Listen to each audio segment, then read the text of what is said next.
Hi, Ninjamoe. I'm the leader of the Alliance 7 Days Forever. We're one of the top alliances in the game right now in Empires and Puzzles.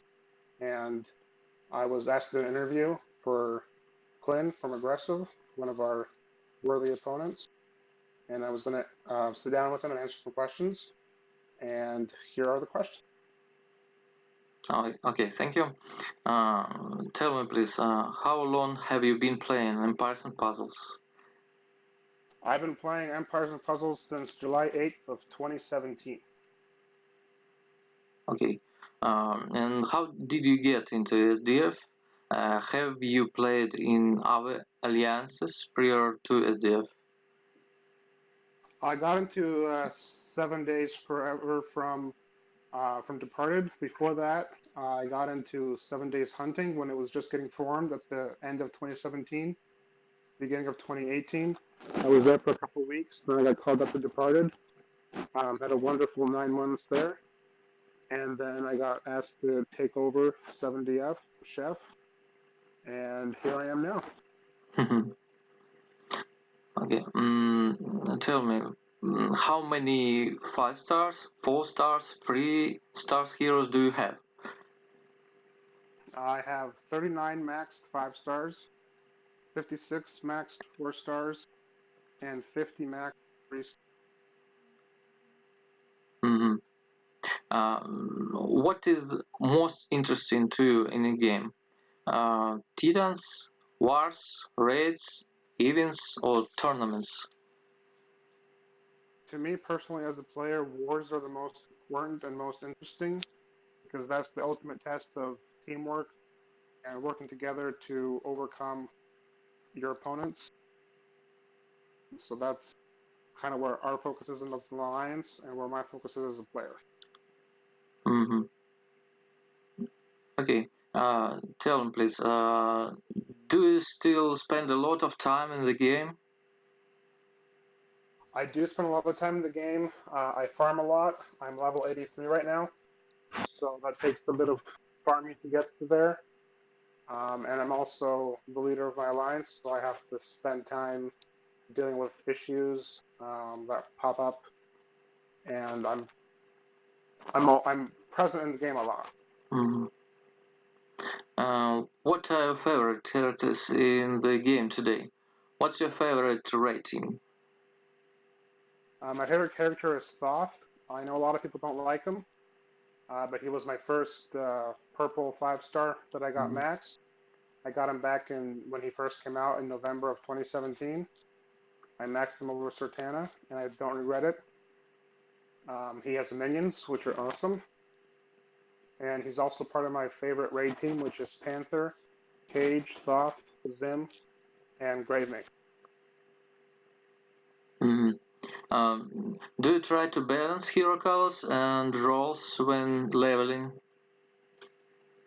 I used to try to make sure everybody leveled equally, but with the way the game gives you ascension items and heroes, it's all so random that at a certain point you just have to take what the game gives you and just level what you have.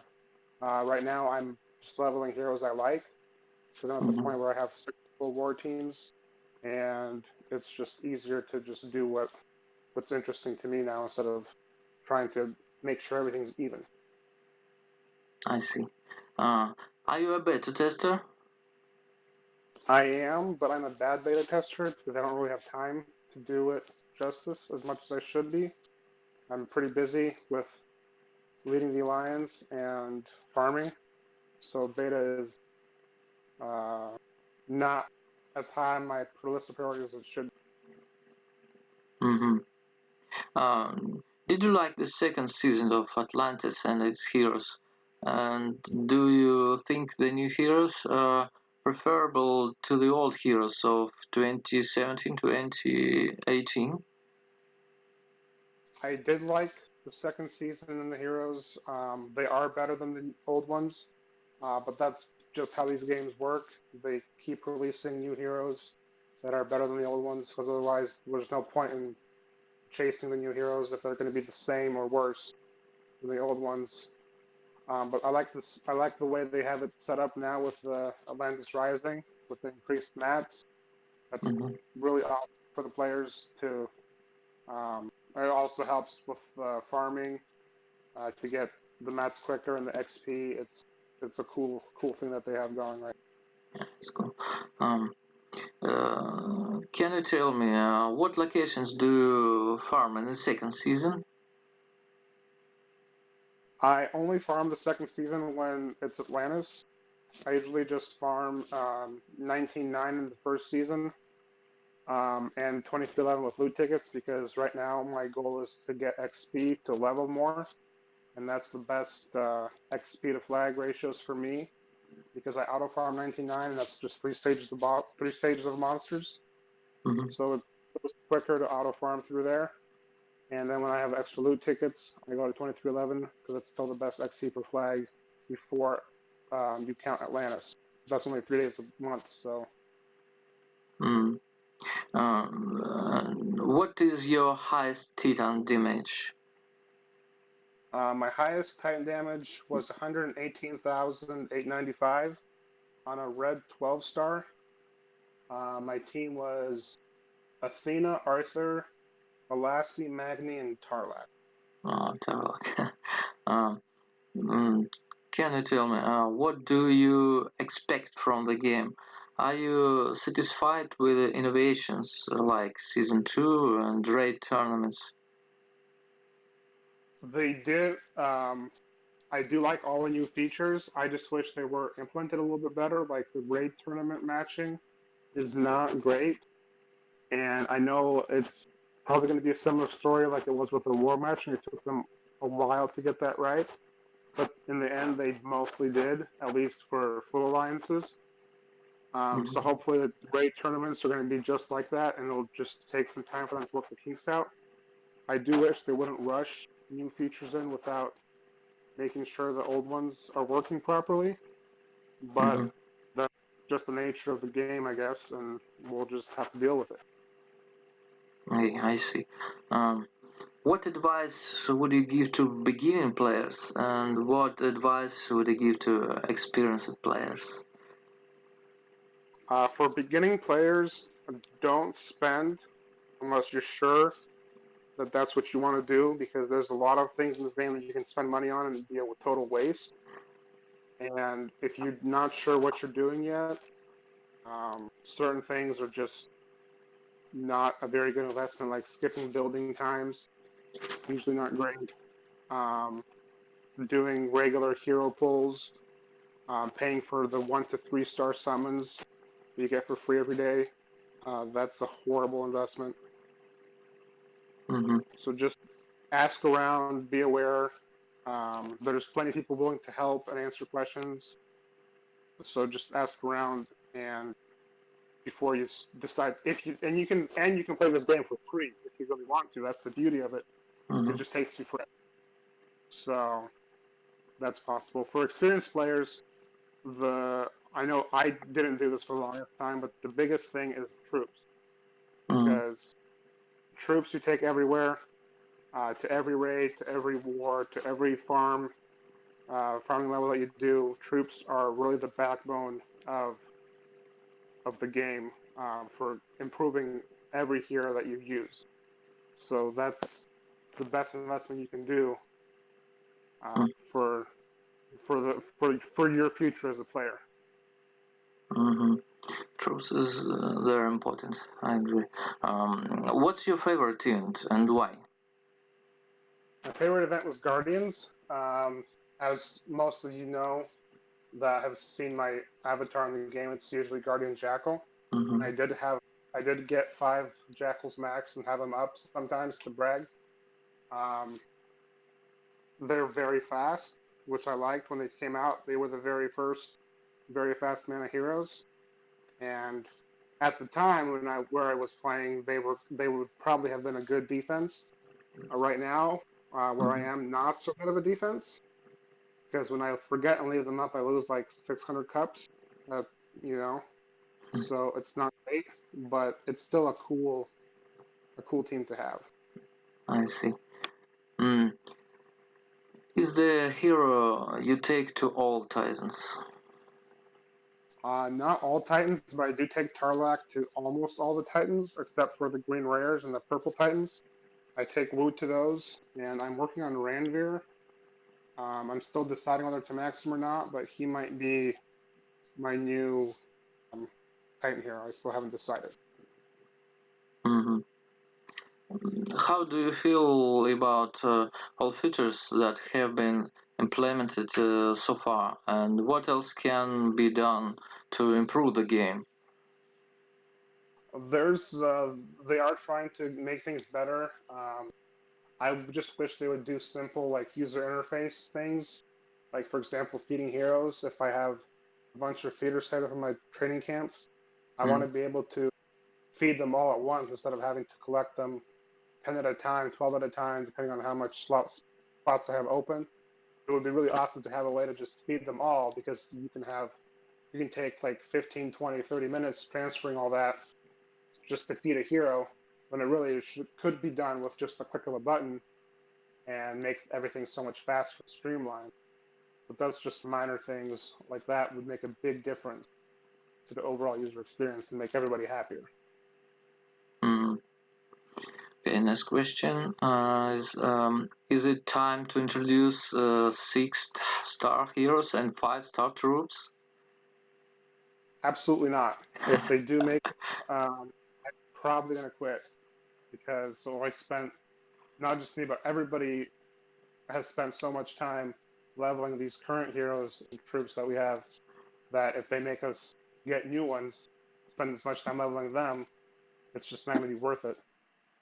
And it's going to probably be the end of the game. Yeah. Are you upgrading 2 stars and 3 stars troops now? I not very often. I only do it when I have some spare food laying around, and I usually don't because I'm trying to level up another set of troops. They take a lot of food. 4-star troops, I mean, and the Mm-hmm. 2 and 3-star troops don't really make that much of a difference, as much. So it's just a very minor.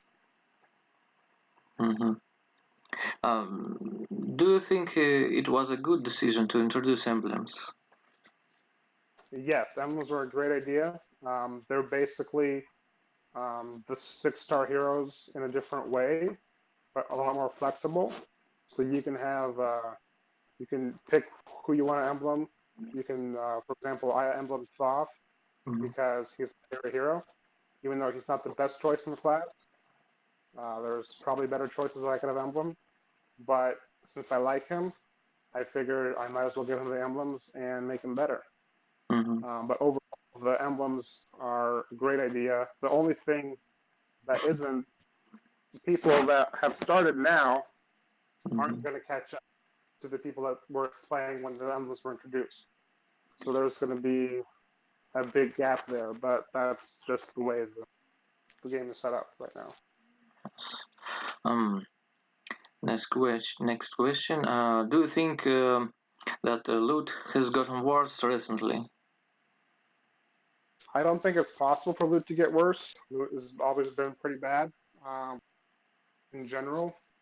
That's kind of the nature of the game. If everything was good, if we got all the mats that we wanted to max every hero that we had, we would be tired and bored and leave. So I think that's just the way it hasn't really been great, and Mm-hmm. it's been pretty consistently not great since I've been playing. So how it Okay, is. I see. What do you think about war chats? I I think war chat would be a cool feature to implement into the game. There's already different rooms you can chat in, like there's alliance recruitment, there's peer support, etc. There's alliance chat. So I think they have the technology to implement a war chat specifically, and that would be really cool for people like who are going against the Russian alliance.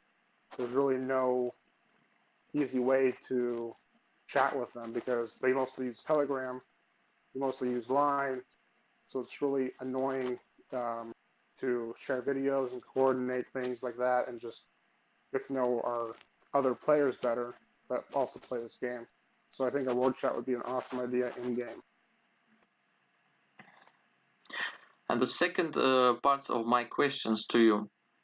Under what circumstances was SD founded? What does the alliance name mean? What countries are the people in your alliance from? Okay, 7 Days Forever was founded about over a year ago by Chef and Halix, who came over from Departed. It was, from what I understand, Departed had a huge wait list, and they wanted to make another competitive top alliance. So they used the people from that wait list and recruited some more. And they founded 7 Days Fermented at the time because Chef was a chef, is a chef, and he wanted to have a name that reflected his history and something that he wanted to play under. Since then, since I took over, I changed the name back in February. We changed the name to 7 Days Forever. It's just a simpler, I think, a simpler name, easier to recruit for. So that was the reason we changed it. We have people in 7 Days Forever from all over the world. We have a few people from Australia. We have a few from Europe. The majority is, of course, from North America. But we do have the whole globe covered, basically. That's cool. Next question. Is your alliance stable? How many of founding members are still in the alliance? It is pretty stable right now. We've only had a few people leave the last couple of months. We do still have a few founding members. Caradoc, Worf, Meow, Ritopo, Surfer, they've all been there from almost the very beginning or the beginning. I'm sure I'm missing some names. I'm sure I'll get bad comments about it, but that's just the price of not remembering all the names of all the people. And do you have any other affiliated alliances? What is the relationship between these alliances? Well, as you know, the 7D family is huge. We have 8 official alliances right now. We have Hunting, Departed, Forever, Condemned, Reborn, Ascended, Tenacious, Emerging. We also have a few resting alliances. And then, of course, all the copycat alliances that you see all over. We're pretty independent. Every alliance has its own leadership group and structure and goals. There's no official theater alliances as such, but we coexist very well, and we're all part of one family. Okay.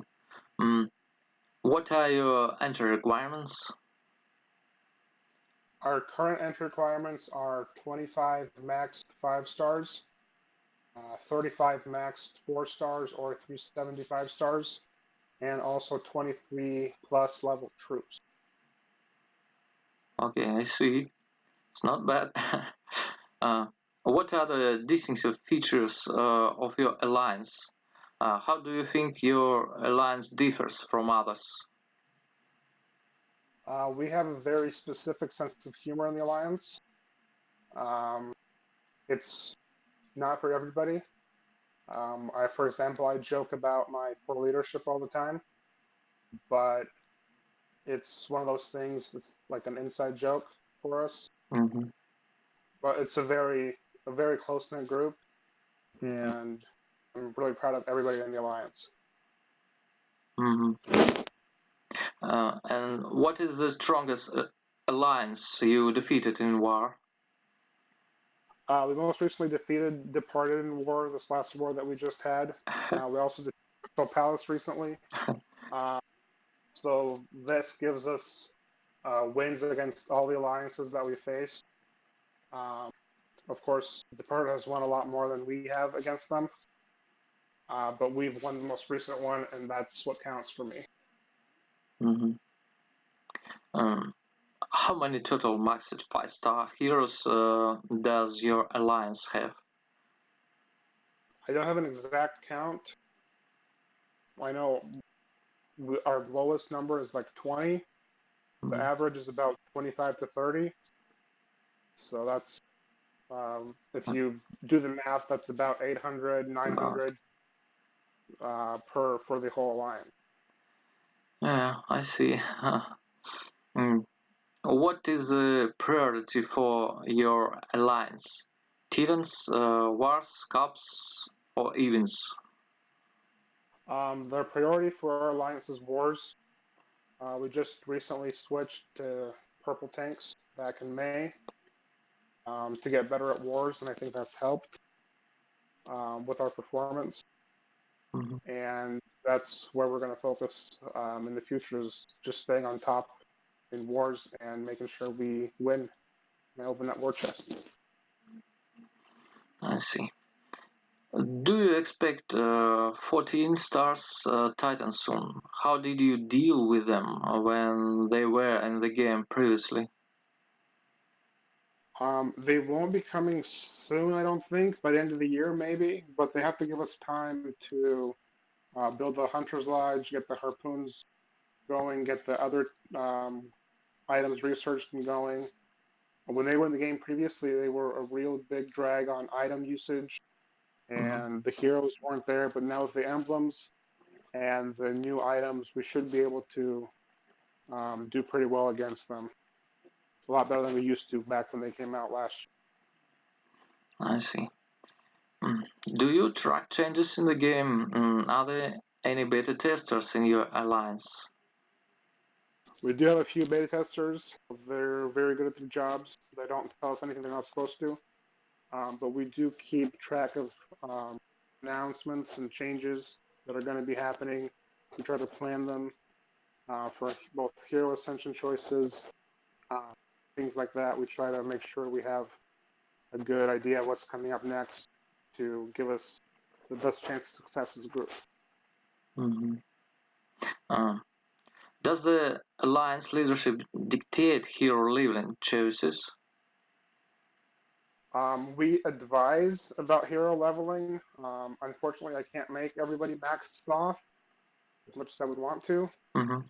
but that go-to answer whenever somebody asks who do I max next, they say just max off. He's awesome, but unfortunately, that's not um, always possible. So ultimately, it's an individual choice, but we do advise and we do try to make sure people make the right decisions for the group as a whole. Uh-huh. I see. Mm. Next question. What are the members allowed to be independently, and what is controlled by the alliance leadership? Um, Independently, they can. I don't really control any of the raid defenses, anything like that. The biggest thing that is controlled is Titan hits. We do have a minimum Titan damage of 105k over 14 days, which is probably going to go up once the bigger Titans come out. And the biggest thing that is controlled is war. Um, we do keep track of all the war defenses, and those are Mhm. pretty tightly managed, along with what kind of. We do have a minimum hit of minimum requirement of 480s per one shot team to maximize our chances against all these tough defenses that we're facing with emblems and max troops in wars. Mhm.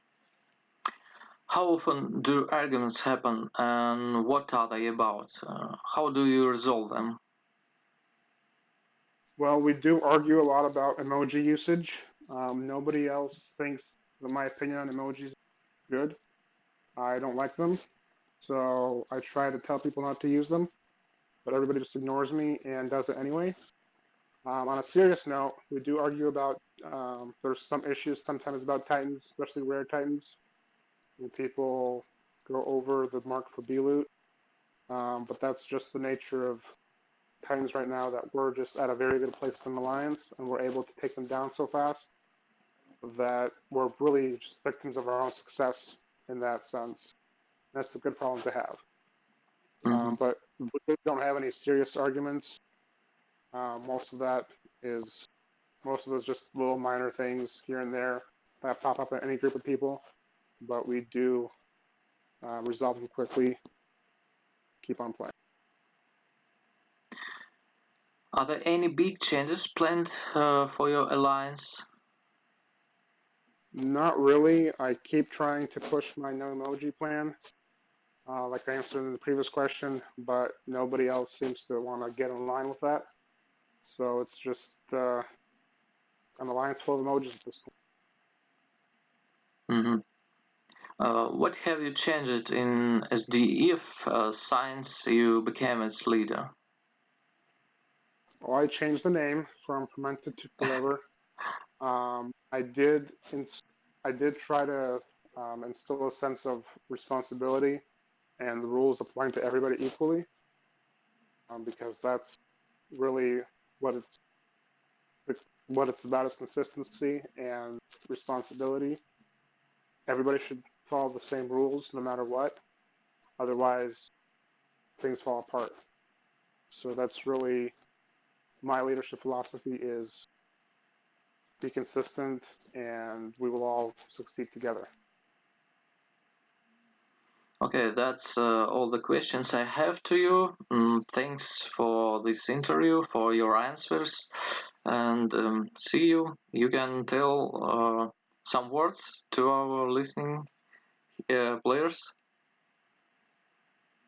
Yeah, thanks for the interview. Thanks for your time. As you can see on the video montage with this, there's our Discord server. A lot of good information there. If you want to join us, the list of requirements is there as well.